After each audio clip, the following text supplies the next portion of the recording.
সঞ্জয় লিখছে জেঠিমা বাড়ি আসবে, সে আমাকে ছাদে চান করিয়ে দেবে, তারপর খেতে দেবে। কোথায় গেছে জেঠিমা? তুমি একা একা চান করতে পারো না সঞ্জয়? একা একা চান করতে পারো না?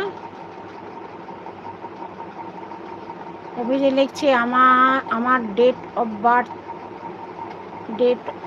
বার্থ হয়েছে 2003, তাহলে ওনার জন্মের আগে হবে না?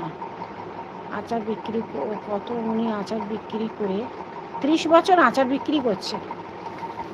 ও 30 বছর আচার বিক্রি করছে। হ্যাঁ, তাহলে তোমার তো জন্মের আগেই। হ্যাঁ, তোমাদের কত হবে? 23-24 বছর বয়স হবে। তুমি আর জয় তো একই বয়সী, 23 বছর হয়তো হবে। তাহলে জন্মের আগেই উনি 30 বছর আচার বিক্রি করছে, আরও বেশি হবে। সঞ্জয়কে বলছি, সঞ্জয় তুমি নিজে নিজে চান করতে পারো না? নিজে স্নান করে তারপরে না জেঠিমা খেতে দেয়।